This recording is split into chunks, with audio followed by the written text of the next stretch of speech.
Voilà. Bon, ben, voilà à peu près les quelques thèmes de façon très informelle que nous pourrions couvrir. Alors, si vous voulez, on peut démarrer par un tour de table. Alors, Et on va démarrer par Laurent. Daniel. Daniel Ferrand, est-ce que tu as quelque chose à nous dire? Qu'est-ce que tu veux que je te dise? À quel propos? De bonnes nouvelles, si tu en as. moi, j'ai quelque chose à vous dire. Non, non, Mais vas-y, hein. rien, Je suis arrière-grand-père. Ça y est, je serai arrière-grand-père Non, arrière. en janvier. Depuis midi. les gens. Non, Bravo. C'est je voulais rappeler une chose à notre ami Carayon qui, qui nous Oui. qualifie de pieds noirs. Or, Et Belmont, tu l'oublies pas, j'espère. non, non. Ah bon. Et En plus, en Daniel, fait, qui est mon parrain, je te rappelle. Mais voilà, c'est ce que Voilà. j'y pensais justement. Et exactement, nous, à l'époque, on s'appelait les Nordaf à l'armée. Ah oui. Et je me souviens que à l'âge de 6 ou 8 ans, j'ai entendu la première fois le nom de Pied Noir dans la bouche de mon père, qui était né en Algérie. Et pour lui, il y avait quelqu'un qui arrivait au bout de la propriété, il dit: qu'est-ce que c'est? C'est un pied noir. Et pour lui, né en Algérie, un pied noir, c'était un musulman. Voilà. Et si on recherche sur le Robert qui est lui-même né en Algérie, bien sûr, le Robert parle de pied noir beaucoup plus tard, bien après la publication de son dictionnaire en 7 volumes que j'ai là à côté de moi. Ce n'est pas mentionné. Alors qu'il est pied noir lui-même. Oui, bien sûr, mais ce mot pied noir a été vulgarisé après la guerre d'Algérie ou à ce moment-là. à mon avis, Lorsque j'étais aux arts et métiers, on était une équipe de Nordaf, mais on ne s'appelait pas pied noir. On s'appelait les Apaches. Hein? Un peu zapache quand même. On était les Apaches. c'est un exemple d'intégration réussie, quoi. Voilà. Voilà. Ce nom s'est vulgarisé par la suite. On peut toujours le tour de table, là, les Andriussi, que nous racontez-vous? Ah ben, moi, je voudrais d'abord m'excuser pour avoir raté On t'entend pas. jeudi dernier. Plus fort. Oui, je voudrais m'excuser surtout auprès de Carayon, parce que nous voulions écouter son exposé, et j'ai fait une énorme bêtise. Je ne sais pas comment j'ai pu le faire. Je me croyais encore lundi, au point que j'ai envoyé un mail à Michel Gros, en lui disant: je te donne rendez-vous demain au Zoom. Et lui m'a répondu, mais trop tard, que le Zoom, c'était en train de se faire. Alors, donc, je voudrais m'excuser auprès de Carayon et puis de tous les autres. On voulait venir. Tu as tendance Tu as eu le compte-rendu de Marc, hein? Et je l'attends, je ne l'ai pas reçu, justement. Je le reçois. Marc, tu me l'enverras peut-être parce que je ne l'ai pas reçu. Tu l'as reçu, normalement. Je te le renverrai de nouveau. Je chercherai mieux. J'ai cherché tout à l'heure et je n'ai pas trouvé. Peut-être que... Est-ce que je peux revenir justement sur la précédente réunion à laquelle je n'ai pas participé? Oui. C'est le club, là. Oui, je voudrais dire quelques mots sur la réunion et évoquer 2 souvenirs personnels à propos justement de la réforme et du protestantisme. Et tu as écouté la réunion? Tu as lu le compte-rendu? Tu as vu le compte-rendu? Pierre. Ah oui, bien entendu. Ah, voilà. Bien entendu. C'est bien pour ça que je rebondis un peu dessus. Juste pour dire 2 choses. Il y a une dizaine d'années, nous avions organisé une réunion de promotion à Saumur.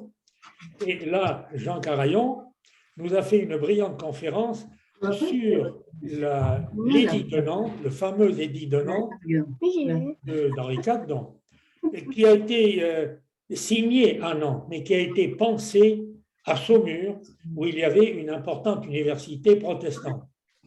Une faculté. Comment? Une université. Oui, c'est ça. Le deuxième souvenir, c'est à propos de l'Afrique du Sud. Il y a 4 ans, j'étais en Afrique du Sud. À l'époque, j'avais de la famille là-bas. Et je suis allé à Cape Town, au Cap. Et c'est une région que je connaissais déjà, donc j'ai été la revoir. Et il y a, à 40 km à l'est du Cap, il y a une petite ville qui s'appelle French Hook, ce qui veut dire en afrikaner, ce qui veut dire le coin français. Alors, l'histoire de ces gens-là et les traces que l'on voit là-bas sont tout à fait remarquables. À la révocation de l'édit de Nantes, un bon nombre de Provençaux protestants ont fui et sont partis vers la Hollande. À l'époque, les Français étaient plutôt mal vus, même très mal vus en Hollande. Malgré tout, ils ont été accueillis, mais les Hollandais n'ayant pas tellement de place, c'est toujours le même problème avec les immigrés, ils leur ont proposé d'aller peupler, d'aller coloniser la province du Cap, qui était à l'époque une province, enfin une possession hollandaise. Donc ils étaient 150 ou 180 exactement, je ne sais pas, sur un bateau. Ils ont débarqué dans une baie absolument magnifique au sud de Cape Town, et là on leur a donné un coin de terre, un fond de vallon, de vallée plutôt, où étant provençaux, ils ont créé un village où l'on retrouve encore tous les noms de la Provence, et ils ont planté des vignes. Et c'est là l'origine des vignes de la région du Cap.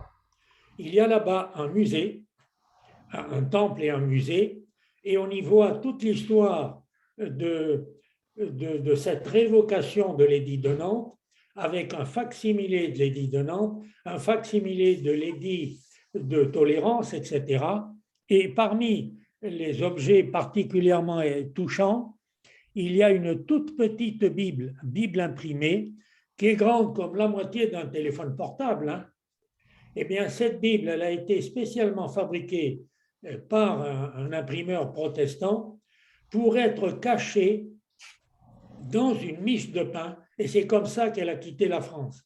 Parce qu'à l'époque, ceux qui ne se convertissaient pas pouvaient fuir, mais ils fuyaient avec ce qu'ils avaient sur eux. Ils n'avaient aucune fortune, ils n'avaient rien qu'ils puissent emporter.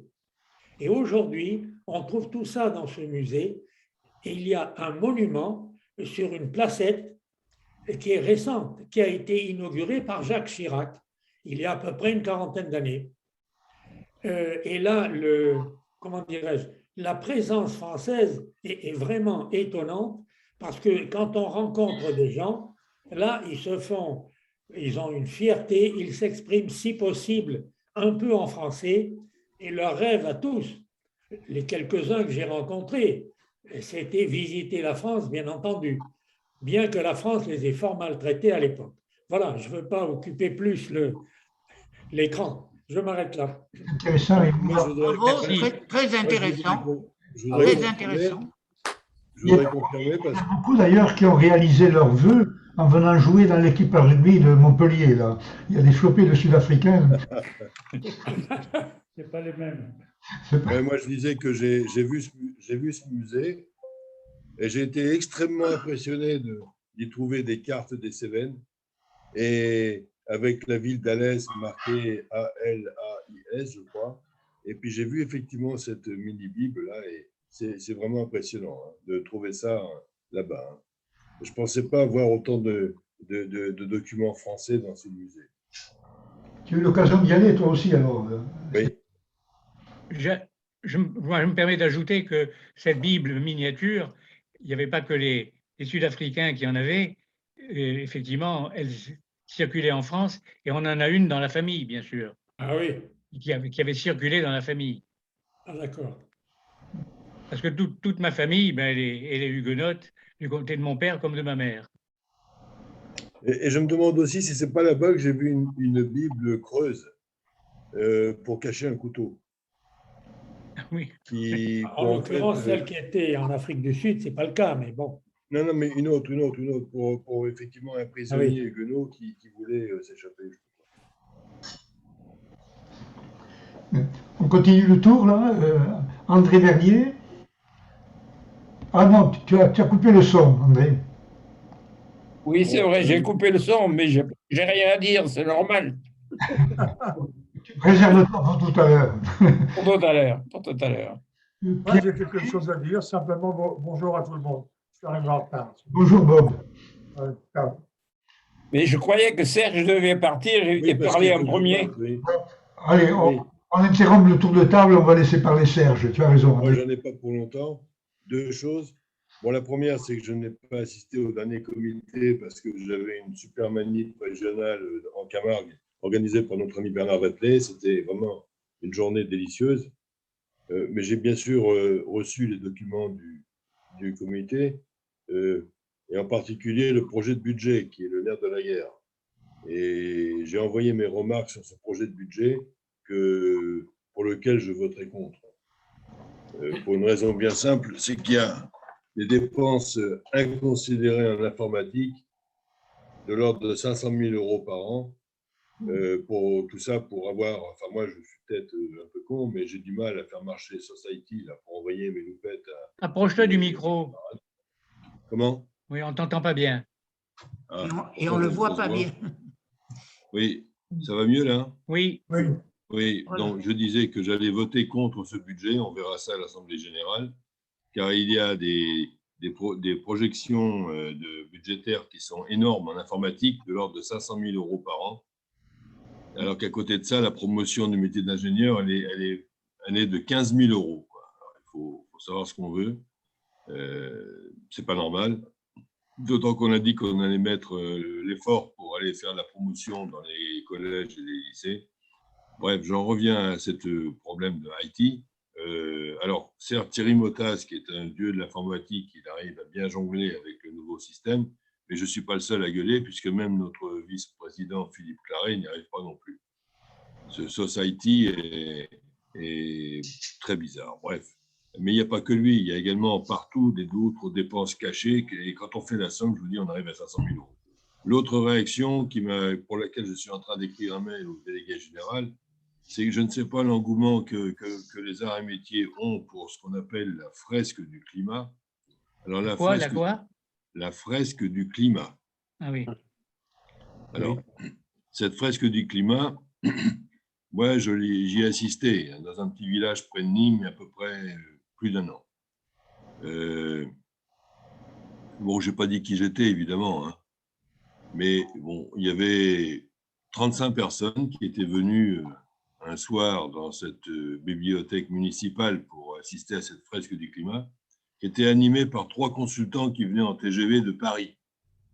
Alors, je n'aurais pas demandé qui les payait, hein. Mais quand vous faites la fresque du climat, d'ailleurs, c'est extrêmement bien construit, c'est remarquable. C'est vraiment très, très bien fait. Et finalement, une fois que vous avez travaillé pendant 3 heures en groupe de 6 personnes, vous arrivez à dire que finalement, on est des méchants humains qui déconnons et qu'il faut absolument moins consommer, bon, certes, moins de centrales, moins d'électricité, etc. Enfin, vous voyez le genre, quoi. C'est donc une option de déclinisme avancé contre laquelle je m'oppose de toutes mes forces. Et alors, donc là, la SOS est en train d'envoyer un message pour demander dans tous les groupes territoriaux s'ils veulent faire la fresque du climat. Bon, ben, ma foi, qu'ils le fassent. Là, je suis en train d'écrire un mail au délégué général pour lui expliquer que, contrairement à ce qu'il dit dans la vidéo, ce n'est pas une démarche scientifique, parce qu'une démarche scientifique, il y a le doute scientifique, et on ne défend pas une seule thèse. On essaye de voir également quelles sont les autres approches. Alors là, il n'y en a qu'une. Et en fait, on sait très bien qui y a derrière cette fresque du climat. Il y a Greenpeace et l'argent de Soros. Mais si les arts et métiers se mettent également là-dedans, moi, je rends mon tablier et j'ai autre chose à foutre que d'être délégué régional. Voilà. Et tu as bien raison.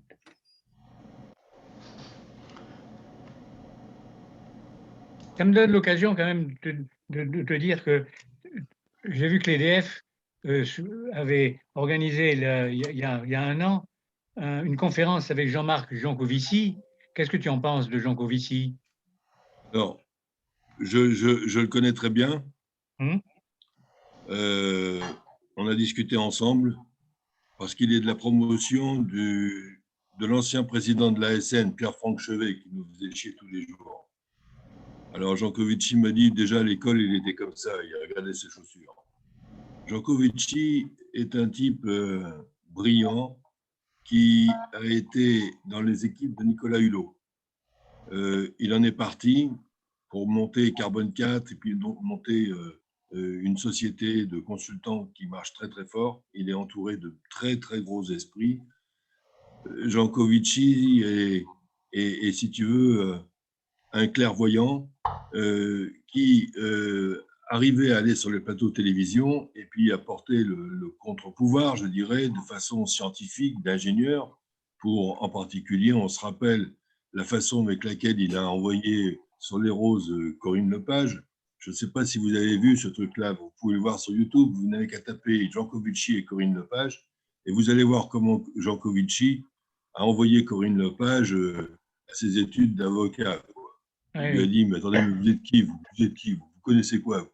Et donc là, mais Jancovici, en plus, il a une façon, alors il parle très très bien, et il a une espèce de petit rictus, on a l'impression qu'il se fout de ta gueule quand il parle. Hein? Et ça, il devrait y avoir des consultants en communication qui devraient le corriger parce que ça lui coupe beaucoup d'effets.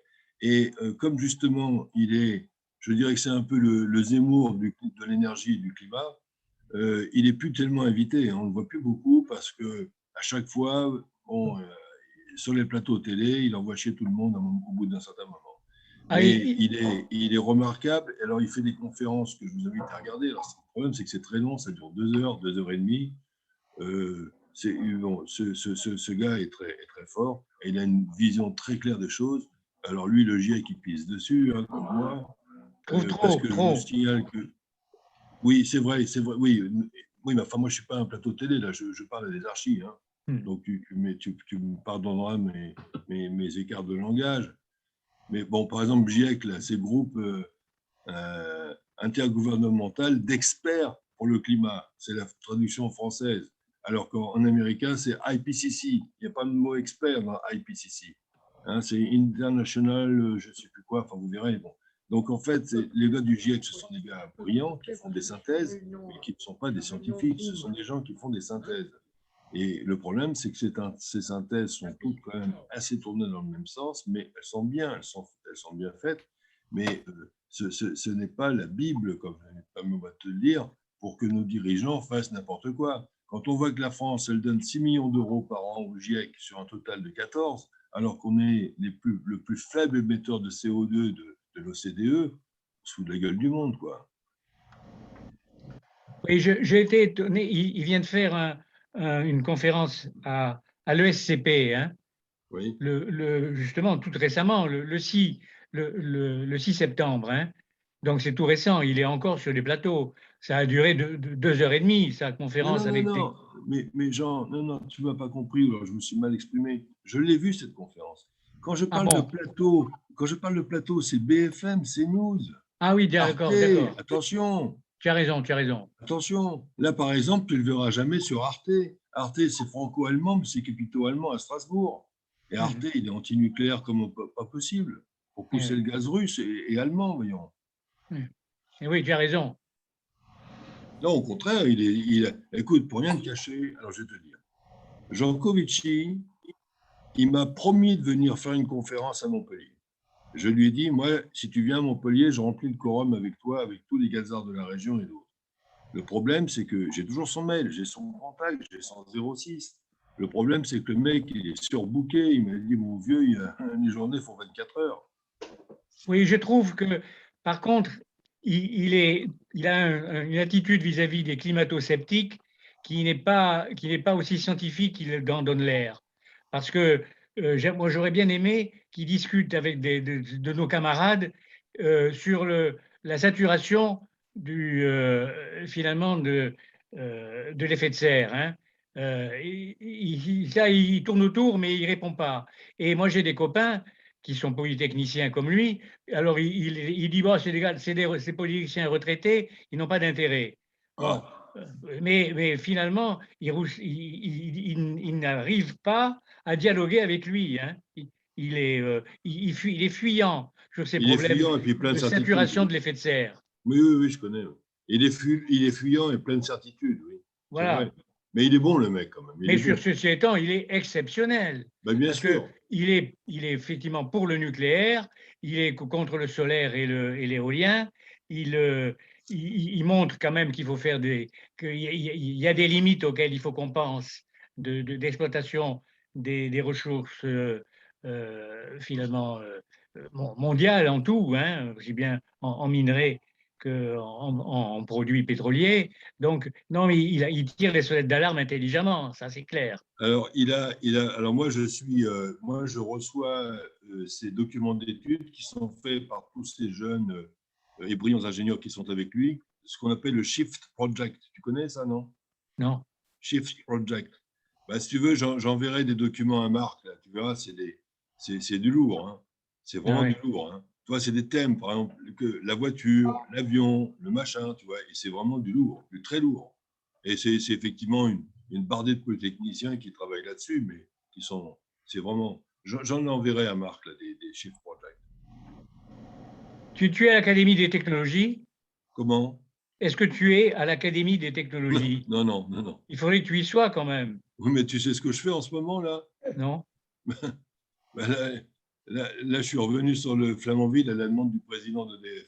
Ah ben oui, c'est vrai, oui, tu me l'avais dit, oui. Ben oui, puis là, si tu veux, entre ça, les arts, mes 2 chevaux, ma femme, ma fille, toi, c'est dur. C'est surtout mes chevaux qui s'ennuient. Tu les as nommés dans le bon ordre? Bon, allez, je vous laisse, les amis. À bientôt. Merci, Serge. Ciao. Merci. Merci. Pour revenir Merci. sur ce sujet, est-ce que je peux dire quelques mots là? Bien sûr, Pierre. Oui, ce qui comment dirais-je, me semble un peu dommage, c'est que en matière de communication sur le réchauffement climatique, etc., la montée des océans, il n'y a pas assez, je crois, de langage simple à la portée du grand public. Or, à mon avis, c'est ce qu'il manque actuellement. Les discussions et la classe évidente de Jean Covici, etc., n'est pas forcément de nature à convaincre monsieur tout le monde. Or, il y a quand même un certain nombre de choses en matière d'éoliennes, par exemple. C'est, comment dirais-je, c'est une question de volume et ça, tout le monde peut le comprendre. La centrale du Blayais, qui est une grosse centrale nucléaire, elle contient 4 groupes de 900 mégawatts, ça fait donc 3600 mégawatts. Si on veut remplacer ça par de l'éolien, les éoliennes courantes là, qu'on voit un peu partout dans nos campagnes, qui font à peu près 25-30 mètres de diamètre, elles ne dépassent pas un demi-mégawatt quand il y a du vent. Bon. Donc, pour remplacer le Blayais, il faudrait quelque chose comme 7000 éoliennes. Et pour tenir compte du facteur de charge aussi. Bon, il y a le facteur de charge, mais les ordres de grandeur. Les ordres de grandeur montrent qu'il est quasiment impossible de remplacer, et si on va à Gravelines, par exemple, où il y a, je crois, 7 réacteurs. 6. Ou 6, bon. Les 2 derniers, c'est ceux qu'on a repris au Chadiran. D'où le problème des étages. D'accord. Bon, mais enfin, la puissance installée dans les grandes centrales comme ça, bon, dans le sud-ouest, c'est il y en a 2 sur la Dordogne, sur la Garonne également. Bon. 2600. Oui. Voilà. Et tout ça, comment peut-on envisager de les remplacer par des éoliennes et par du solaire? Ce n'est pas à la même échelle. Et ça, je crois qu'il faudrait que le grand public le comprenne, parce que là, ce n'est pas compliqué à expliquer. Mais si, c'est compliqué finalement. Je t'assure, moi j'ai essayé tout ça, c'est très compliqué, je t'assure, c'est très compliqué. Les gens, ils ne comprennent pas. Même les journalistes, ils confondent Ils veulent pas comprendre. Puissance. Les Non, mais déjà, ils journalistes, sûrement, confondent. oui. Attends, écoute, ils confondent déjà puissance et énergie. Putain, déjà. Tu as des journalistes Oui. qui disent on a planté une éolienne de 30 000 mégawattheures ou kilowattheures. C'est n'importe quoi. Ils confondent puissance et énergie. Et ils ne savent oui. pas ce que c'est qu'un coefficient de disponibilité, un facteur de charge. C'est pourtant des simples règles de 3. Mais les gens, ils ne comprennent pas. Moi, je fais des conférences. Putain, pourtant, on essaie d'être vachement didactique, vachement clair. Ben, c'est très difficile. Il faut faire des schémas tout bêtes, tout bêtes, tout bêtes. Toi, par exemple, moi, il y a un truc que j'ai retrouvé d'ailleurs avec Jean Covici, c'est l'histoire du kilowattheure. Moi, je débute mes conférences en disant est-ce que vous savez ce que c'est qu'un kilowattheure? Ben, un kilowattheure, c'est un fer à repasser d'1 kilowatt qui fonctionne pendant 1 heure. Ça, Oui. les gens, ils comprennent. Après, je leur dis quelle est la puissance d'un homme? Ah, alors, un homme, c'est dans les jambes 125 watts et 25 watts dans les bras. Donc, si vous voulez que votre femme, elle fasse 1 kilowatt, 1 heure de repassage, bah, il lui faut une vingtaine d'amants hein, qui vont pédaler pendant combien de temps? Parce que le mec, il va faire 125 watts pendant à peu près 10 minutes. Et puis, avec 1 kilowattheure, mais c'est énorme, 1 kilowattheure. Vous faites MGH, et avec 1 kilowattheure, vous calculerez très facilement qu'un mec de 70 kilos, avec 30 kilos sur son dos, il monte à 4000 mètres d'altitude en 10 heures. T'as qu'à essayer. Oui, mais Serge, est-ce que on tu devrait peux nous dire... développer ce genre d'argumentation à propos du cheval vapeur, d'ailleurs. Exact. Voilà, parce qu'on ne se rend pas compte que nous avons, que ce soit avec une voiture, un camion, et à fortiori avec un TGV, une écurie absolument gigantesque. Bien sûr. Si on Eh ben, voulait remplacer le cheval vapeur par un bon cheval breton. Hein. Eh bien, écoute, ce que tu dis là, c'est exactement ce que dit Jean Covici. Jean Covici, il explique que nous autres, là, dans l'Occident, Oui. on a 250 esclaves derrière chacun d'entre nous. Oui, oui, 250. Oui, Et il te oui. fait la calcul, c'est très simple. Et Jean Carillon, il a dû voir ce truc-là dans la conférence. Oui, c'était 250. remarquable. 250. Serge, est-ce que tu peux nous dire un mot de Flamanville, puisque tu es dessus? Oh putain. Ça peut être le plus court possible. Attends, je vais baisser le haut-parleur parce que les murs sont sensibles. Quand on parle avec les gens de ces histoires d'énergie renouvelable ou pas, les chiffres, ils sont complètement perdus. Et il y a une chose qui est retenue, c'est les éoliennes, ça pollue le paysage, mais ça ne va pas plus loin. Et quand on parle de nucléaire, les déchets nucléaires, ça s'arrête là les conversations. Alors si on ajoute les histoires de kilowatts, alors là les gens sont perdus et ils nous écoutent plus. Les déchets nucléaires, c'est 1 gramme par Français par an. 1 gramme. Et les déchets chimiquement dangereux, c'est 100 kilos par an. Oui, parce qu'il y a Français. énormément de déchets nucléaires qui ne sont guère dangereux. Les gants qui ont été utilisés par le mécano pour aller serrer un boulon, on va le jeter parce qu'il est déchet nucléaire. Mais ce n'est pas avec ça qu'on va faire péter la planète. Mais attends, le gramme dont je parle, oui. C'est des transuranites, c'est du truc qui crache, attention. Hein. Voilà, c'est ça. C'est pas du petit chiffon avec lequel on a essuyé une vanne. Hein. Oui, mais les gens confondent volontiers. Hein. Oui, et puis en plus, on sait les traiter. Si on n'avait pas été emmerdé, il y a longtemps, ce serait fini. Hein. À Marcoule, on a la chaîne Pivert qui a démontré qu'on calcinait ces déchets pour les réduire d'un coefficient 7 en volume, on les réduit en cendres et on les coule dans du verre, qu'on met dans des pots d'inconel, qu'on met dans des fûts, terminé. C'est ce qu'ils font là-haut à Landra, là. C'est un scandale. Comment veux-tu faire des machines que l'on pourra faire marcher dans 100 ans? Faut pas déconner, quoi. Alors, pour en venir à Flamanville, disons que... Qu'est-ce que je vais vous dire? Est-ce qu'on a un espoir d'en sortir un jour? Bon, alors, attends. Normalement, la dernière date là, sur laquelle on s'accroche, pour laquelle on n'a aucune marge, c'est chargement du réacteur le 30 novembre 2022. De combien? 2022. 2022. Dans un an.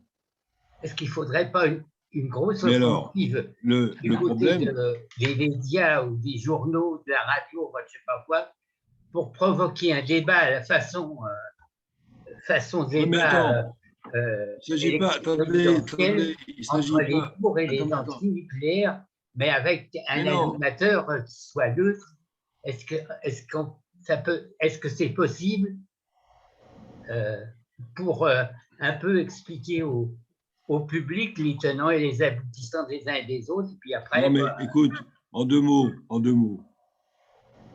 il faut que vous sachiez que l'EPR, l'EDF, il n'en voulait pas. Ça, vous ne savez peut-être pas, mais moi, je vous le dis. Tous les mecs de ma génération, on ne voulait pas de ce bordel. Ce truc-là, il est sorti du couple franco-allemand, Mitterrand-Kohl, avec Anne Lauvergeon, qui était la chère Mitterrand. On n'entend pas très bien. C'est cette nana qui nous fout la merde. Ouais. Je disais que le PR, c'est le réacteur franco-allemand qui est le fruit des accords franco-allemands de l'époque. D'accord? Donc le PR, c'est à la fois le dernier réacteur EDF qui fonctionne à merveille, qu'on appelle le N4, c'est Chose et puis Civaux, dans la Vienne. C'est 4 réacteurs de 1400 MW qui crachent 1550 MW, qui tournent comme des horloges. On voulait, nous, à l'EDF, prendre ces réacteurs pour les rendre, je dirais, encore plus sûrs, avec donc un core catcher. Là. Je vous avais montré ça dans une conférence que je vous avais faite à l'époque, je crois, sur le PR. Je vous avais fait une conférence sur le PR ou pas? Oui, oui. Oui, bon. Alors, ils ont mixé les normes allemandes avec les normes françaises. Et donc, le PR, tous les supportages, tout ça et tout, c'est les normes allemandes avec les TÜV. C'est absolument énorme au niveau supportage, etc. Et c'est vraiment très luxueux, on va dire. C'est très luxueux, très lourd, très long à monter. Les Chinois ont réussi à démarrer après nous le chantier et puis à coupler les 2 EPR chinois. Ils tournent tous les deux depuis bientôt 2 ans. Et le premier EPR chinois, Taishan 1, dans sa première année de fonctionnement, il a battu le record du monde de production d'un réacteur nucléaire. Il a fait 12 TWh dans l'année, la première année de fonctionnement. 12 TWh. Et le deuxième réacteur au monde qui est sur ce tiercé, c'est Civaux 2, avec 11,4 TWh. Donc vous voyez, on n'a pas à rougir par rapport aux Américains ou aux Russes. Alors, nos écolos veulent plus de nucléaire. Ceci étant, Rosatom, il en a 40 dans les cartons. Il en a mis partout. Les Coréens aussi, je ne vous dis pas. Et les Chinois, n'en parlons pas. Ils en ont 45 en construction, en projet. Et les Arabes commencent, Arabie Saoudite, ils en ont 4, que Sarkozy, avec Lauvergeon, on a merdé avec l'EDF, et puis ça s'est fait par les Coréens. Sauf que les Arabes, ils n'ont personne pour les exploiter, donc il y a une centaine de mecs de l'EDF qui sont là-bas pour les aider à démarrer leur réacteur. Mais pour en venir à l'EPR, disons que il a été effectivement long à construire parce qu'on a fait de la surqualité en permanence avec l'ASN qui avait des ordres pour vous démontrer que le nucléaire, ça coûtait cher, que c'était long à faire. Voilà, c'est clair. Et ce n'est pas avec une nana comme Pompili qu'on va accélérer les choses. Tant que l'industrie, tant que l'énergie sera sous les ordres, sous les fourches codines d'un ministère de l'Environnement avec une bimbo qui vient de je ne sais où, comment voulez-vous avancer, voyons. Alors maintenant, autre chose, le patron de l'ASN, l'autre là, le copain de promo à Djokovic, il est parti, paix à son âme. Le nouveau là, il n'est pas X. Il est des mines, mais il n'est pas X. Par contre, il est sorti major de l'école supérieure de Souillon. Et ce type, il est très très bien. Et ce type, maintenant, il commence à nous aider, mais il a beaucoup, beaucoup de mal avec tous ces petits cons de Corpsar qui sont sous ses ordres, qui pensent qu'à leur carrière et faire plaisir à leur ministre. Voilà. C'est ça la France. C'est les grands corps d'État qui nous font chier, les gars, vous le savez bien. Voilà, j'en ai fini. Bon courage. Résumé... Oui, merci. Allez, Serge, oui. Allez, bon courage, oui. On se tourne. Salut à tous. Au revoir à tous. Allez. Merci Serge. Bravo. Au revoir. Très bien. Alors, on continue le tour rapide. Pierre Jamet. Eh bien, j'ai eu hier des nouvelles de Michel Cueil, Oui. qui, sa première année de chimio, elle a subi 24 séances. Et pour la prochaine année, parce que ça se passe en 2 ans, elle va en avoir que 12. Donc, elle est plus optimiste. Elle se sent déjà mieux. Elle a perdu le goût quand même un peu parce que chaque chimio lui démolit ses anticorps. Je crois qu'elle a eu ses 3 vaccins déjà. Je crois qu'elle en attend un 4e même. Mais enfin, elle avait l'air plus... Au téléphone, elle avait une voix tout à fait normale. Elle semblait être en bonne forme, quoi. Elle fait tous les jours 1 heure de marche dans le quartier pour aller se balader. Et elle se sent beaucoup mieux. C'est une meilleure nouvelle. Une bonne nouvelle. Bon, pour le moment, je n'ai pas autre chose de sensationnel, quoi. Daniel Géry, le buveur d'eau d'Axe des Thermes. Oui, oui, il y avait un peu d'alcool dedans, mais ça ne fait rien. Moi, j'ai noté 2 choses. J'ai noté que pour convaincre, il faut parler simple. Et je crois que c'est une vertu que nous n'avons pas. Bon, ça c'est la première des choses. Et la deuxième chose, je me suis posé la question, pourquoi le dessous des pieds des Noirs est blanc? C'est pas des pieds noirs. Oui, ça paraît important. Je parlais des pieds noirs, alors il n'y a pas de Ils raison. ne sont pas au soleil. Un peu d'apéritif, non? Oui, on peut voir ça. Non, autrement, j'ai rien à raconter de nouveau. J'attends simplement la semaine prochaine où je me retrouverai chez moi. Tu as envie de voir, allez? Non. Moi, je vois la photo, mais il n'y a pas le son. Ah, le son, il a l'air d'y être pourtant. Attends. Comment ça se fait? Gar- Et la photo? Tu veux m'endormir là? Tu veux m'endormir là? Non. Comme ça? Non, oui, Razer. Moi, je ne vois pas Razer. Géry, il y est pourtant. C'est Razer, ça? Ouais. Non, c'est pas Razer. Voilà, j'ai coupé le son.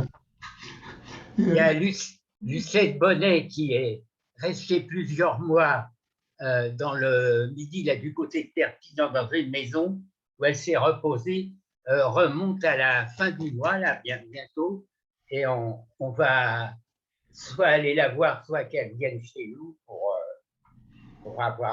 parler, quoi. Voilà. Garbis, rien de particulier? Non, je n'ai rien de spécial à dire. J'écoute. Limoutonnet. Oui, nous voilà. Mais là, c'est pareil, je n'ai pas grand-chose à dire sur tout ce qui a été raconté là sur la centrale de Flamanville. Je déplore avec Sergio la situation. Et puis, maintenant, les aboutissantes qu'il nous a exposées, je les connaissais un peu, donc ça me conforte que l'affaire est mal partie. Sinon, sur le plan personnel, j'ai été opéré il y a 3 semaines là, d'un carcinome sur la joue et je vais devoir repasser en opération parce qu'il faut gratter encore un peu plus loin au vu de l'analyse. Oui, c'est classique. Hein? C'est classique, tu vois. C'est classique. Oui, on sait qu'il n'est pas seul. Donc, je vois le chirurgien demain et puis il va fixer certainement la semaine prochaine encore un passage en ambulatoire à ce grand hôpital de Provence, là, qui est une merveille dans le genre parce que c'est ultra moderne et ultra bien organisé. Voilà, c'est le côté positif de la chose. On te verra avec un pansement la prochaine fois, alors peut-être, non? Oui. Ben, peut-être. La prochaine fois. Tu auras le pansement, peut-être. Ah, oui. Mais je pense pas qu'il y ait un caractère d'urgence. Peut-être. Avant, il faut passer des examens aussi. Voilà, alors scanner, échographie, enfin le grand jeu. Voilà. Merci. Bon courage. Merci. Pierre Belmont, tu n'as rien de plus à ajouter? Non, actuellement, moi j'aimerais savoir quelle sera la prochaine réunion et quel sera le sujet de la prochaine réunion. Mais là, on va le demander à Fred. Tiens, c'est Fred là, qui va qui va prendre le relais là. Fred, tu nous parles de la prochaine réunion? Oui, ben, mon fils, donc, est commandant de bord à Air France et il va faire un exposé sur la vie de pilote. Ton fils? Un petit peu l'ensemble de ce qu'il a vu au cours de sa carrière. Ton fils, c'est ton fils? Oui, oui, le fils. Oui. Laurent Portade. On en a aussi dans notre promo, Zénaro, son fils est pilote aussi. Oui. Rien de plus, Fred? Non, enfin, actuellement, il est pilote d'un 777. Il a piloté au cours de sa carrière aussi bien des Airbus que des Boeing. Très bien. Et actuellement, sur les longs courriers, ben, ils sont un petit peu à mi-temps parce que il y a beaucoup de pays qui ne s'ouvrent pas au tourisme. À présent, je viens d'apprendre dans la journée que les États-Unis rouvraient leurs portes aux Européens à partir de début novembre. Donc, ça peut ouvrir quand même les lignes sur les États-Unis. Là, il vient d'aller à New York, mais c'est souvent du fret en attendant d'avoir des passagers. Et le problème, c'est qu'ils sont quelquefois chargés lors d'un voyage et lors du retour, ils ont du mal à charger, quoi. Donc, la rentabilité n'est pas extraordinaire. Donc, il va surtout en Afrique, un petit peu aux États-Unis.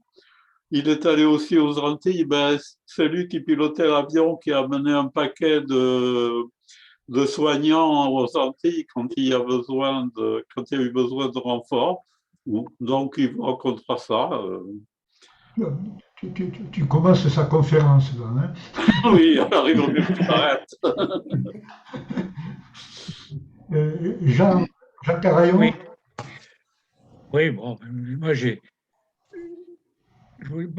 André Villeneuve n'est pas encore arrivé, parce qu'on devait continuer à discuter. Je peux donner deux informations bon, pour illustrer, comme l'a fait si gentiment Pierre Belmont, sur les Huguenots. Je peux donner. Les Huguenots ont été non seulement accueillis donc, et utilisés en Afrique du Sud, mais d'abord, presque avant eux, en Allemagne. En Allemagne, effectivement, ils ont été très précieux et l'archiduc de Prusse, qui était grand électeur, les a tout de suite accueillis, et en particulier donc à Berlin. Et puis ensuite, ils ont été utilisés parce que, comme finalement en Afrique du Sud, bon, c'était surtout en Prusse, c'était catholique, et donc ils n'étaient pas accueillis, je dirais, de façon, je dirais, volontaire, mais par nécessité, parce qu'ils avaient besoin de main-d'œuvre et de gens compétents. Et donc, ils les ont finalement utilisés beaucoup dans la zone marécageuse de Brandebourg, et ils ont développé remarquablement toute cette région. Ils ont fait une zone industrielle remarquable. Il se trouve qu'à Berlin, il y a deux temples, un temple luthérien, bien sûr, énorme, mais qui a été construit 2 ou 3 ans après, le temple français, qui est aussi énorme et qui marque véritablement la présence à l'époque française d'une communauté qui, au début, quand l'archiduc de Prusse les a reçus, était relativement autonome et se gérait elle-même. Et puis, petit à petit, ils ont été, et là, il y a eu une intégration, bien sûr, parfaitement réussie. Tellement réussie que au XVIIIe siècle, j'ai un ami qui est professeur de lettres à la faculté de Limoges, qui m'a passé un petit livre dans lequel on rappelle et on évoque beaucoup une certaine Madame Carayon qui tenait salon à Berlin, une huguenote donc, qui tenait salon à Berlin, une Carayon. Je n'ai pas réussi à retrouver mes liens possibles avec cette Madame Carayon, car elle était nécessairement de mon pays, entre donc Mazamet, Albi et Castres, un petit hameau qui s'appelle le hameau à Vabre, mais tout près, il y a un hameau qui s'appelle le hameau Carayon. Tous les Carayons sont originaires de ce hameau, on l'a vérifié. Et elle était donc originaire nécessairement de ce hameau. Alors, on n'est pas nécessairement parents, hein, parce qu'ils prenaient le nom des Caraillons au lieu de surnom à l'époque, hein, mais voilà. Donc, c'était donc cette utilité des Huguenots qui était vraiment, je dirais, travailleurs, efficaces, compétents, de bons artisans en particulier. Et j'ajoute un mot, ils ont été aussi accueillis en Angleterre. Et en Angleterre, moi j'ai un témoignage de ces Huguenots en Angleterre, parce que en particulier, il y avait d'excellents horlogers huguenots qui arrivaient à Londres, ont été amenés pour finalement séduire les Anglais. Les sonneries de chaque quart d'heure, hein, c'était jusqu'à l'heure. Tous les quarts d'heure, il y a une sonnerie qui finalement commence le thème de Big Ben. Et puis on finit ensuite, quand c'est l'heure pile, avant de donner l'heure et de compter les heures, le nombre d'heures, finalement, c'est là la sonnerie Big Ben complète. Et mes aïeux, mon arrière-grand-père, avait eu, et je l'ai maintenant chez moi, enfin dans le Lot, hein, dans notre maison du Lot, cette pendule qui sonne donc Big Ben partiellement, puis jusqu'à l'heure, là totalement, une sonnerie magnifique, tellement magnifique que donc quand ils sont revenus en France, ben, ils ont continué à utiliser cette sonnerie de Big Ben. Alors moi, je dirais, sauf qu'on a des invités qui, avant de dormir, j'arrête la pendule, parce que si tous les quarts d'heure ils entendent Big Ben, toute la nuit, ça finira par les agacer. Mais moi, j'adore entendre cette sonnerie. À la fois, ça me rappelle donc mes aïeux. Voilà. Merci. Ça ne s'appelait pas Westminster? Hein? Comment? Je dis, j'ai connu des cartels qui s'appelaient Westminster. C'est-à-dire qui donnaient, dans ma jeunesse, j'entendais Big Ben. Il y avait des cartels vendus juste après, non, certainement entre les deux guerres, des cartels qui sonnaient Big Ben. Ils s'appelaient Westminster. Très bien. Michel Sénégas. Oui, bonjour à tous. Trois petites choses. Déjà pour la conférence de Yannick Benz, je n'ai pas encore de réponse. Tu sais, tu m'avais demandé pour la Chine, donc je vais lui en reparler. La vidéo du... j'ai pas pu assister à la réunion du 14-9 justement sur la réforme, et je regrette. Et par contre, j'ai pas retrouvé la vidéo sur le site. Elle a été publiée, le résumé de la conférence ou la vidéo de la conférence. Je crois qu'il y est, oui. Bien sûr qu'il y est. C'est pas trop. Bon. Oui, elle y est, je l'ai vu, moi. Oui, je l'ai vu, moi aussi, oui. Et moi aussi, bien sûr. Je la retrouverai. D'ailleurs, à ce propos-là, j'aimerais bien, Marc, est-ce que tu peux me l'envoyer uniquement la conférence? Oui, bien sûr. Moi, je ne sais pas l'enregistrer. Non, je vais le faire. Hein, pour que je la diffuse aux copains. Oui, oui. J'ai diffusé tout à Pierre pour qu'il s'intègre au groupe, là. Bon, il le fait, c'est sympathique de sa part. Mais les autres copains aussi, je l'ai quand même diffusé à plusieurs, hein, mais j'aimerais la voir pour pouvoir la mettre sur un disque. C'est chose pratiquement fait. C'est promis. Oui. Michel, je continue. Oui, juste pour redire à Carayon que j'ai passé mon bac à Mazamet. Il est du coin ou j'ai vu que tu vivais dans le Lot? Ah ben, oui, moi je suis entre... le Lot, c'est ma femme qui est du Lot. Il a fallu que je choisisse entre le Tarn et le Lot. D'accord. Et mon père et ma mère sont du Lot et moi je suis du Tarn, bien sûr. D'accord. Et c'est entre Castres et Mazamet. Ah d'accord, la Bruyère ou des coins comme ça. Les monts du Sidobre. Oui, d'accord, je vois. Parce que... On se cachait des dragons. Hein. Eh oui, bien sûr. Bien sûr. Bon. Et tu es de Castres? Michel, tu es de Castres, toi? Oui. Non, plutôt Mazamet. Enfin, je suis à la limite de l'Hérault et du Tarn, la commune de la Cavarède. Ouais. Donc c'est plus près de l'Hérault. Et dernier petit point, la pétition qui a circulé là sur les successions, j'ai pas réussi je l'ai pas trouvée, je l'ai pas trop cherché sur Internet, mais elle a été diffusée par toi, Marc, ou pas? Sur la pétition sur les successions. Oui, j'ai suivi Robert Gauthier qui l'avait proposé là, et je l'ai mis en circulation. Elle a soulevé d'ailleurs des commentaires mitigés. Oui, j'ai vu. Mais je ne l'ai pas lu, donc je n'ai pas trop jugé. Non, mais tu n'as rien perdu. Oui, d'accord.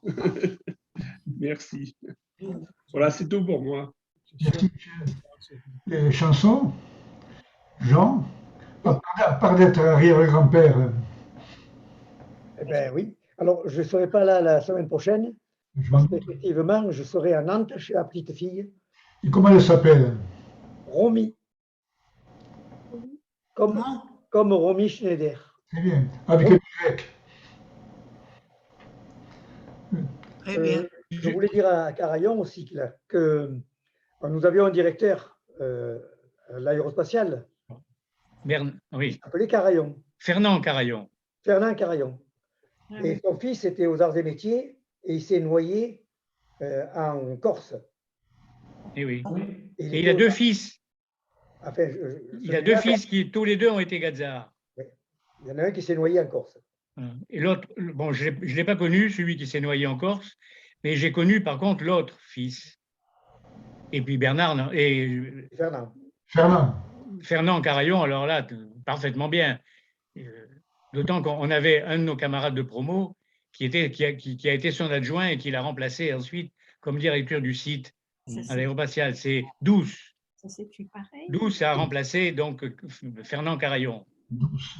Ils faisaient équipe remarquablement tous les deux. Douce qui est décédé maintenant. Hein.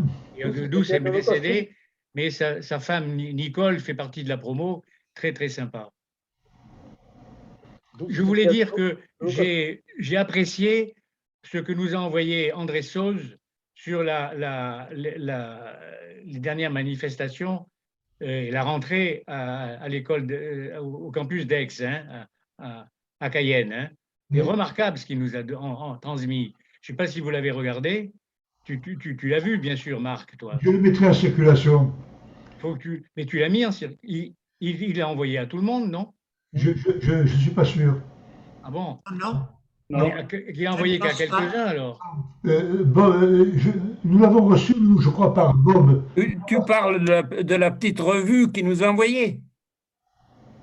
La revue, il y a énormément de documents parce qu'il y a des liens qui sont dans ce que Verdier avait rédigé, qu'il nous a envoyé.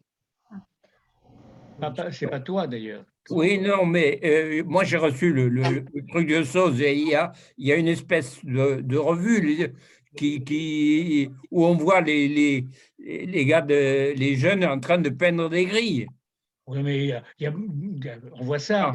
Mais il y a énormément de choses. Oui, d'accord, mais moi, quand je vois que, en fait, le bizutage d'aujourd'hui, c'est faire peindre les grilles aux conscrits, je me demande quand, je l'ai écrit à d'autres, je me demande quand on va leur faire la vaisselle. Oui, non, mais... On est en train de déraper méchant, là. Hein. Tu as de l'humour, mais l'important, c'est d'être utile dans ce cadre-là. Là. Donc, oui, mais je ne pense pas que ce soit en contre-nature. Je fais confiance aux gars qui sont en place, mais quand je peux tirer la sonnette d'alarme, parfois, peut-être avec un peu d'humour grinçant, je le fais. Une fois par an, il nettoie les bords de l'Arc au parc de la Torse. Oui, ça c'est bien, ça je trouve bien, mais peindre les grilles de l'école, ça c'est pas la même chose. C'est un petit jardin, mais ça c'est la journée où toute la France nettoie. Eh bien, il y a toute l'équipe des petits gazards qui sont en bordure de ce parc et qui nettoient, qui ont créé un petit jardin. Oui, non, mais ça, c'est parfait. Je dis, mais je reviens aux grilles. Ils sont combien? Et les gazards, ils ne représentent plus que le quart des élèves qui sont dans le campus. Alors les gazères, ils peignent les grilles pour tout le monde, là. Je crois qu'on dérape, là, on dérape. Il faut faire attention, quoi. Il faudrait que moi les autres paient la peinture. Oui. Eh bien, je vais dire bonsoir à tout le monde. Bonsoir, Daniel. Et merci. Et puis, le bonjour à Villanov, s'il arrive. Oui, moi, je suis obligé de partir aussi. J'ai juste un mot. J'ai eu Jean Belot au bout du fil. Jean Belot sortait de l'hôpital. Il a fait, je sais pas, il a eu un malaise qu'il a conduit à l'hôpital et il s'en remet doucement. Il parlait très très bien et il était très vivant, mais il m'a dit qu'il avait des difficultés encore à marcher et à se réinsérer. Donc voilà, c'est une méningite qui est en train de se réparer, quoi. Voilà. Bon, je vous salue à tous, je suis obligé de partir. À bientôt, André. Voilà. André Catillon. André Catillon, lui, il me boude. Non? André Catillon, tu veux pas me parler? Tant pis. Ah, il n'entend pas. Pierre, allez-y. Oui. Que de neuf chez toi? Ah, ben voilà Denis Villanov qui arrive. Tiens. À toi, Denis. Voilà, Denis. À toi. C'est Villanov ou allez-y? À toi, Pierre, bien sûr. Hein? À toi, bien sûr. Denis n'est pas encore connecté. Par ordre alphabétique, j'ai toujours été avant Villanov. Largement. Oui, deux choses. D'abord, je ne peux pas ne pas commencer par l'aéronautique. Tu as dit tout à l'heure, Fred, que le long courrier avait du mal. Effectivement, aujourd'hui, le court et moyen courrier ont repris. Hein, et je voudrais citer le défi d'Airbus qui prévoit de livrer 75 avions en 2025. Et également que Airbus domine aujourd'hui le marché aéronautique très loin devant Boeing. Ah, c'est suite aux ennuis du 737 qu'il y a eu des incidents, là, puisque... Absolument. Absolument. Bon, Je ne sais donc... pas si les Américains vont nous pardonner ça. Ils seront attrapés avec les sous-marins. Voilà. Et la SNECMA se porte toujours bien? Elle se porte très bien. D'abord, c'est plus SNECMA, malheureusement, c'est Safran, mais ça va, ça va. Mais l'esprit SNECMA demeure. Absolument. Très bien. Absolument. J'ai quelques... Enfin bon, non, pour l'instant, ça va. Pour l'instant, ça va. Si je peux me permettre, je voudrais revenir sur les Huguenots. Il y a eu effectivement des Huguenots dans tous les pays du monde. Je me souviens d'un Allemand, un homme politique, je ne sais pas exactement ce qu'il faisait, qui s'appelait La Fontaine, qui était effectivement un descendant des Huguenots. J'ai vu aussi, mais je n'arrive pas à me souvenir où, aux États-Unis, dans une ville du sud-est des États-Unis, une église qui avait été fondée par des Huguenots et un cimetière où il y avait des tombes avec des noms. Et c'était des Huguenots, des Huguenots français. Oui, alors si je peux continuer sur les protestants, j'ai fait une remarque.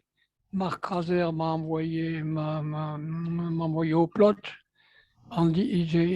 La remarque est la suivante, c'est qu'aujourd'hui, il y a effectivement énormément d'angéliques, je ne sais pas si on dit d'ailleurs évangélique. Et j'ai écrit que les angéliques n'avaient rien à voir avec Jean Carayon. Non, évangéliques. On les respecte, on trouve qu'ils sont trop biblistes hein, et trop, je dirais, dans des formes qui sont sympathiques, mais très, comment dire, très spontanées, moins intellectuelles que les réformés qui ont tendance effectivement à être, je dirais, plus réfléchis dans leur théologie et dans leur pratique. Mais enfin bon, je dirais qu'il y a une espèce de spontanéité qui est sympathique chez les évangéliques, c'est tout. C'est une façon d'être. Hein. C'est sûr que, beaucoup. Par contre, ils sont pas, alors par contre, assez organisés. Ils sont en général, les communautés sont très indépendantes les unes des autres. Il n'y a pas d'église évangélique unie. Hein, c'est des fédérations, tandis que l'église réformée, traditionnelle, organisée par Calvin, est une église bien organisée, qui est, je dirais, organisée de façon démocratique, avec un parlement, avec des synodes, hein, et les synodes sont décisionnels. Il n'y a pas d'autorité, bien sûr, papale du tout, d'autorité hiérarchique. Simplement, c'est toujours par délégation des conseils d'administration, c'est-à-dire des synodes. Mais j'ai l'impression qu'il y a peu d'évangéliques en France. Si, il y en a beaucoup. Ils sont plus nombreux que nous en France. Oui. Voilà. Et beaucoup africains, entre autres. Il y a beaucoup de communautés évangéliques africaines. Non, ils sont très nombreux. Mais si vous saviez qu'il y a 50 églises coréennes en France, protestantes, 50 églises coréennes protestantes en France. La Corée du Sud est majoritairement chrétienne et majoritairement protestante. La Corée du Sud. Mais on ne se rend pas compte de cette vie religieuse. Hein. On entend beaucoup parler, malheureusement, des communautés islamiques, hein. Mais enfin bon, je dirais parce qu'elles, manifestement, elles ont un grand défaut, c'est qu'elles ont trop recours à la violence. Ça, c'est clair. C'est ce qu'avait remarqué Luther d'entrée de jeu. Comme Jean le sait, là, mon frère et moi, nous avons aussi parlé de cette conférence-là de Jean, là, qui était remarquable. Et, on a noté certains trucs, là, on va vous les faire partager. Nous avons développé ce point-là avec mon frère. Là. Je ne sais pas si tout le monde arrive à lire. Très bien. Oui, on lit très bien, oui. Effectivement, comme le disait Jean, quoi, il y a des électrons libres dans la galaxie protestante qui ont poussé quand même la relation à l'argent jusqu'à l'extrême. Et les Prosperity Gospels ont dépassé la ligne rouge quelquefois, à mon avis. Quoi. Bien sûr, oui, mais c'est évident.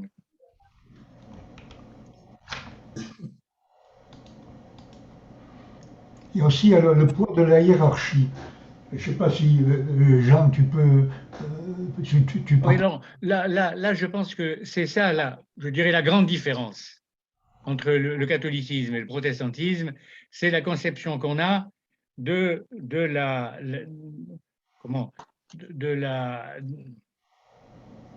l'autorité de l'institution.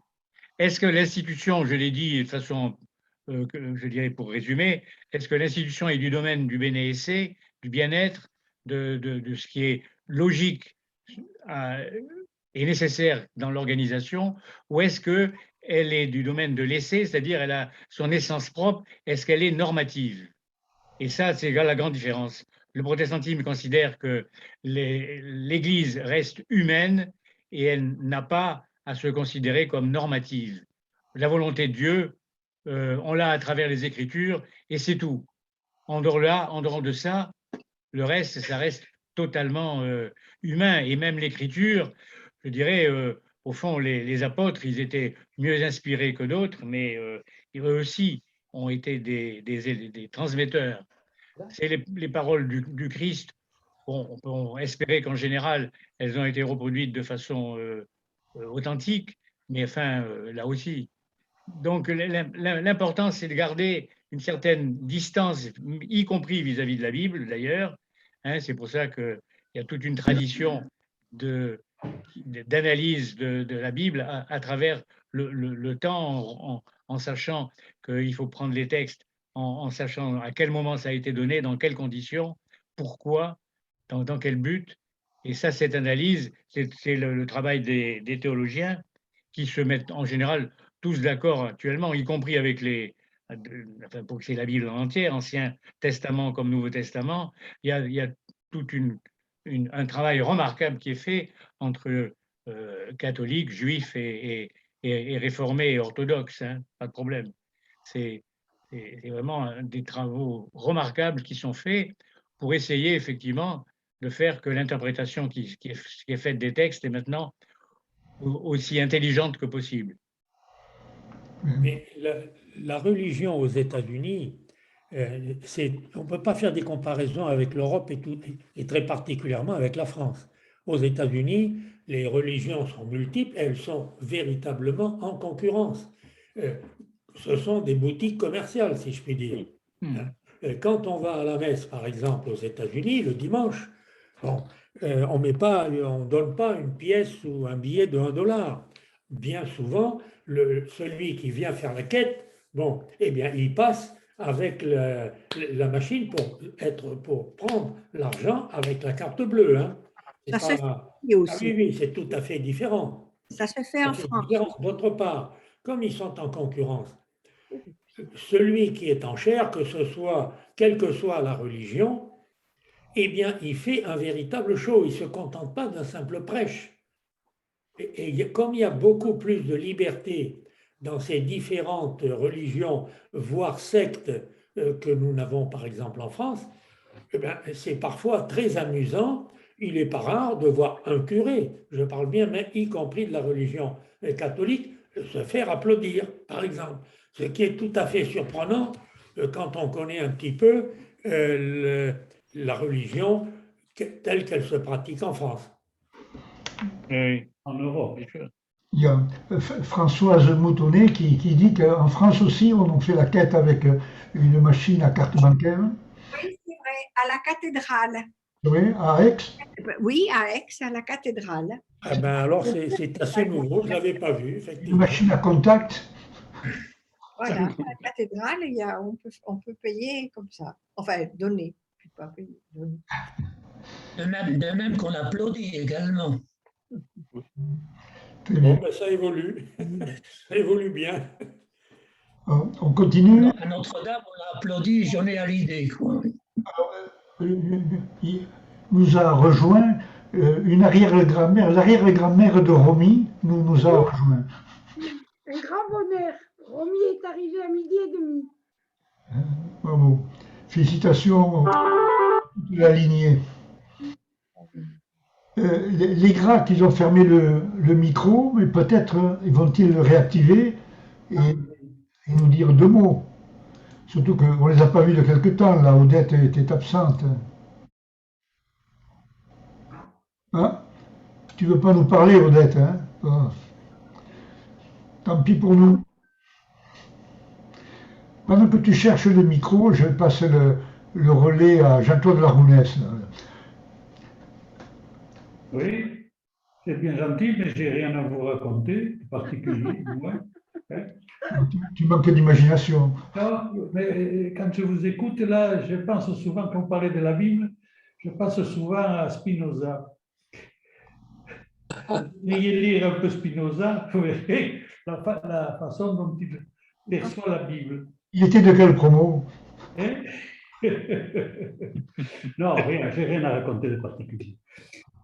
Et même je vais vous quitter parce qu'il faut que je me déplace là. Mais je vous souhaite tous une bonne soirée quand même. Merci de tous les propos que vous avez tenus. Voilà, allez, bonsoir à tous. Bonsoir. Alors, Denis, tu es arrivé tard, mais tu devais nous parler J'ai le sentiment d'arriver du Portugal et de l'Espagne. C'est fou, Bordeaux est étouffé maintenant par le charroi de semi-remorques qui viennent depuis le Maroc jusqu'au nord, comme celle de Toulouse, épouvantable. Pourtant, Dieu sait si j'ai pris une sécurité, sachant que je vous rejoigne à 17h, j'arrive à peine. Donc, je voulais dire 2 mots quand même pour singer un peu Malraux, que parfois, certaines associations sont mortelles. Et je me l'expliquerai dans une des tribunes pour essayer de comprendre comment certaines associations peuvent, comme celle que je citerai, je ne peux pas la citer ce soir, mais passer de 500 adhérents à 25, c'est ce que j'ai appris à la dernière Assemblée générale en début de semaine, ça pose problème. Et quand je vois l'assiduité autour du cercle de Légoland, ça me ravit. Et je suis tout à fait heureux d'avoir pu vous rejoindre. Je retrouve bien sûr François et Monique, et puis les couples de notre promo également, ce qui nous m'amène à penser que si on veut faire comme Iéna prétend, essaye de le faire, une association d'associations, il faudra que on choisisse bien qui sont nos partenaires et éviter d'avoir d'autres associations qui viennent peut-être un peu pour jouer leur carte d'identité, leur image de marque, etc. Et comment peut-on les accepter dans l'annuaire? Ce sera une discussion, et je le dis avec Jean comme témoin, puisqu'il a l'oreille quand même de Iéna. C'est une période difficile qu'on va vivre, cette période d'élargissement, c'est le terme qu'on a choisi, élargissement de la société. Faut-il y aller ou faut-il rester entre nous? Quand on voit ce qui se passe au niveau de l'Europe, on peut se demander si l'élargissement est quelque chose à manipuler avec soin. Voilà un peu ce que je voulais évoquer. 2 événements de la semaine également, le reportage d'André, il est là, André Soz, ce soir. Moi, j'ai bien aimé le retour en 33 tableaux de ce que est Cayenne actuellement. Bob Affetouche a eu une réflexion intéressante également. Il dit « Je ne me sens plus maintenant dans ces manifestations ». Et j'ai vécu cette période également, autrement dit, dès l'instant où on lâche un peu la vie associative, c'est comme lorsqu'on arrête de boire un Saint-Émilion, il ne faut surtout pas, il faut toujours avoir une bonne bouteille à portée de la main pour ne pas perdre le parfum de la vie du Médoc ou du Saint-Émilion. L'associatif est pareil. Dès qu'on abandonne plusieurs années, on a du mal à y revenir et on a du mal à pénétrer dans l'atmosphère que j'ai revécue, moi, avec les images de Cayenne des années 19, 18, 20 et 21. Donc, le dernier point était, je ne sais pas si André est là, André Verdier. Ah, il est reparti. Oui, il a évoqué l'article du Figaro. Non, il n'a pas évoqué. Non. Il est du rôle du cercle de Légoland de vivre également de temps en temps avec l'actualité au jour le jour, même anticiper l'actualité, puisqu'on a un noyau dur quand même qui est assez énergique, réactif, je le vois avec la présence encore de gens ce soir qui prouvent bien que ce n'est pas un électron libre, qu'il fait partie du noyau dur maintenant. Et le noyau dur que nous sommes, il faut qu'il réagisse, et c'est bien que Verdier ait réagi sur tout ce qui a été dit dans le Figaro, en particulier la nuance entre le corps des ingénieurs et le corps des Gazza.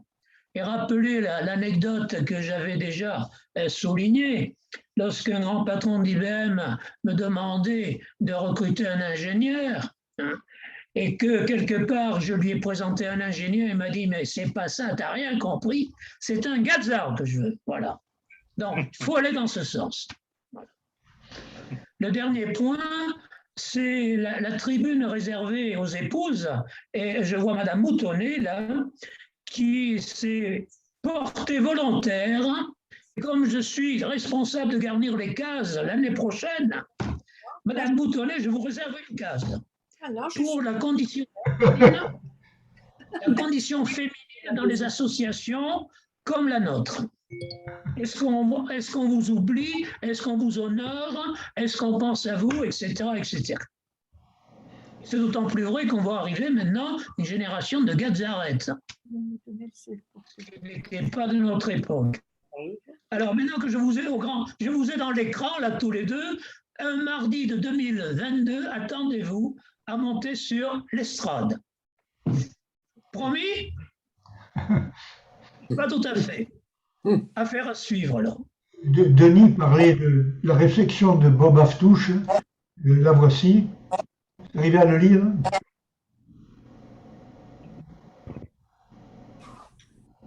Oui, alors, Bob qui dit « Personnellement, les 70 ans passés ont eu pour effet, je ne ressens plus du tout l'atmosphère comme familière, je me sens étranger à ce ou cette atmosphère de Cayenne, avec un trémolo, attends, j'arrive pas à lire, là, je déplace tout ça, avec un très vague lien de cousinage, les sigles inconnus et la terminologie n'arrangent rien. Il a raison, mais il est là, Bob. J'aimerais bien savoir s'il n'a pas eu une cassure dans le suivi de ce qui se passe à Iéna. À vous, Denis, que c'est quand même compliqué. Quand on lit la dernière newsletter de Cayenne, les sigles sont abondants. Hein. Oui, là c'est un point faible, enfin pas un reproche, mais on devrait éviter, sachant que la lecture est assez universelle, au moins chez les 32 000 que nous sommes, ils en abusent un peu trop. Et d'autant plus que ce n'est plus les mots que nous avions, nous, dans le carnet de traces. Les termes ont évolué. Hein. Que ce soit la blouse, l'uniforme, tout un tas de jargon qui nous dépasse, et ça, c'est désagréable à lire. Je vais dans ton sens. Ouais. Moi, je continue à suivre un peu Cayenne, puisque j'ai été président pendant plus de 20 ans de l'association de la résidence qu'avait créé Pierre Gaudin. Hein. Et donc, je peux vous dire que finalement, les élèves restent vraiment très attachés aux traditions, les maintiennent de façon intelligente, d'autant plus qu'ils sont de plus en plus contraints, vous le savez bien, maintenant par des règlements, par des associations de parents d'élèves, entre autres, qui sont tout à fait, et puis des journalistes, bien sûr, qui sont en éveil sur les fameuses traditions. Les horaires à respecter, oui. Non, non seulement les horaires, mais surtout la façon de les faire, les traditions. Hein. Et donc, je dirais que le recteur est aussi mobilisé. Et moi-même, en tant que président de la résidence, j'avais été interpellé par le recteur parce qu'il avait eu des plaintes des parents, considérant que les anciens avaient exagéré vis-à-vis de leurs enfants. Donc, il y a tout un tas de contraintes qui font que ça peut pas être aussi libre que de notre temps, mais l'esprit demeure, franchement. Et je vois Annie Libéraux, qui est la directrice de la résidence, qui est une fille exceptionnelle, qui s'entend très bien avec le directeur de Cayenne, qui est d'ailleurs un gars très bien. Franchement, je trouve que par rapport, enfin bon, je trouve qu'à Paris, ils ne sont pas du même niveau.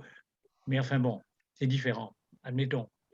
Ceci étant, donc à Cayenne, vraiment le directeur est bien, et Annie Libéraux, qui est la directrice de la résidence, est remarquable, et elle trouve que ça s'est même amélioré dans le temps, et que les traditions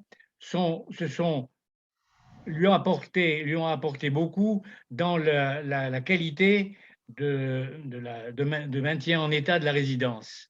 Il y avait des dégradations qui se faisaient, qui coûtaient énormément cher et qui étaient vraiment quelquefois absurdes. Hein.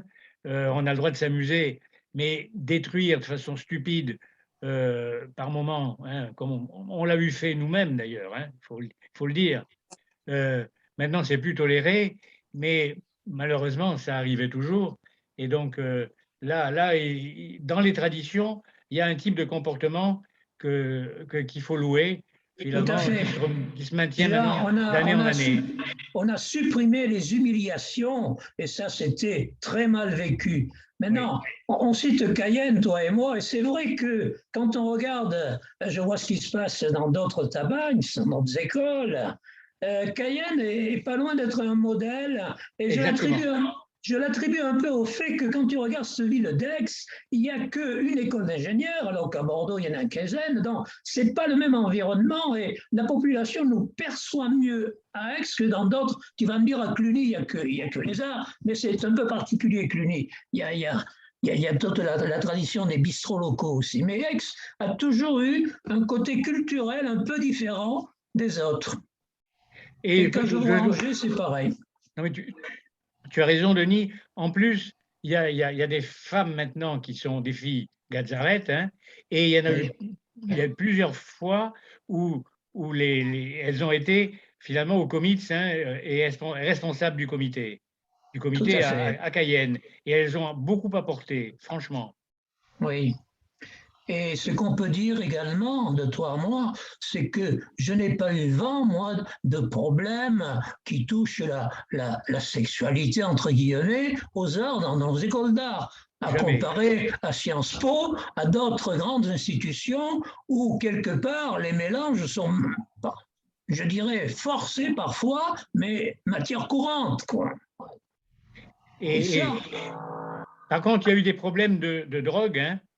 Et Annie Libéraux s'en est bien débrouillée grâce à l'aide qu'elle a eue des comités, des comités qui se sont vraiment très très bien comportés pour justement aider les camarades qui avaient une certaine addiction, hein, car le problème pour l'alcool comme pour les drogues, c'est qu'il y a des enfants, et nous-mêmes d'ailleurs, on est plus ou moins addictifs.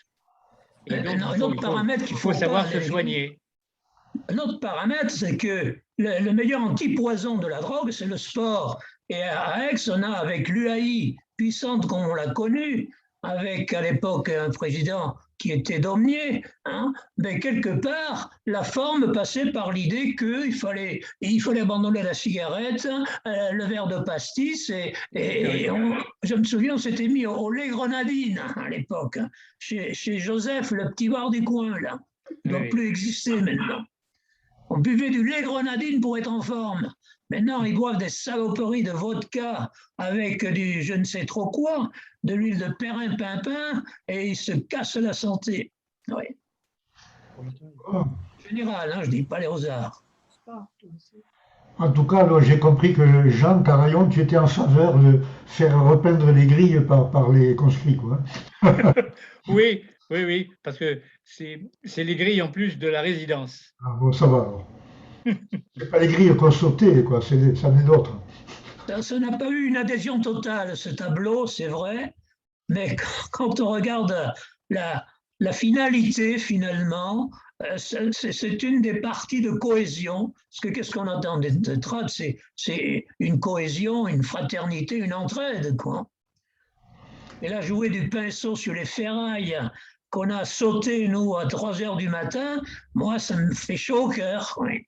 Bien les entretenir. Oui. Voilà. Alors là, on va revenir un peu sur la motorisation, peut-être. Hein. Là, c'est François, alors.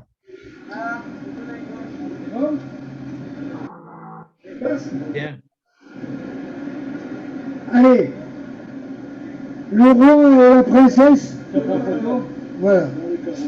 Allez, vas-y. C'est bon, Valérie?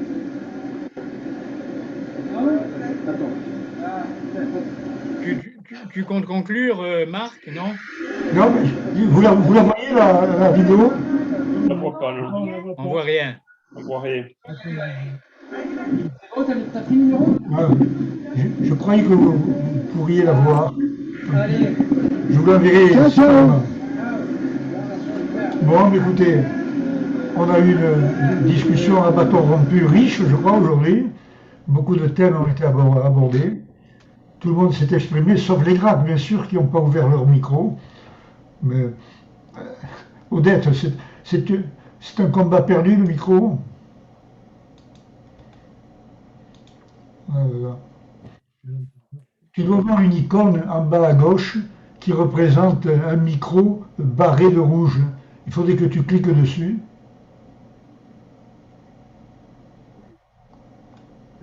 là, c'est là. Il faut cliquer dessus. Ah, on vous entend là.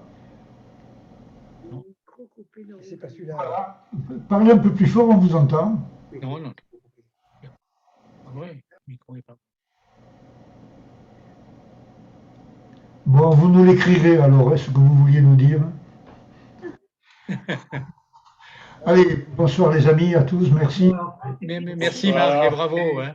Salut Marc. Merci. Pierre, tu reviendras, Pierre Belmont, hein? Pierre Belmont, tu reviendras? Ah oui, bien sûr. Bon. Oui, oui. Voilà. Merci, bonsoir. Bonsoir. On parlera de vous aux prochaines réunions de la promo, de la 54, donc le 6 à Toulouse et le 11 à Iéna. Ah. On évoquera la qualité de nos anciens et grâce aux bons meneurs qu'ils ont. Ah oui, mais il faut. Denis, Marc et. N'oublie pas les anciens de nos anciens aussi, hein, qui contribuent fortement aussi. Oui, bien sûr. Chose en particulier, tiens.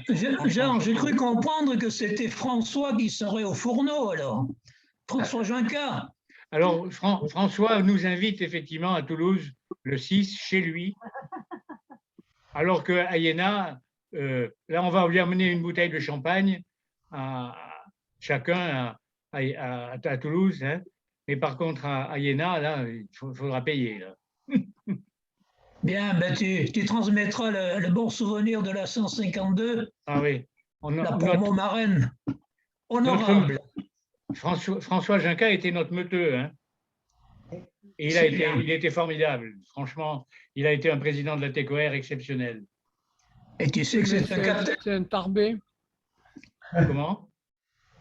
François Junca, la qualité première de François Junca, c'est un tarbé.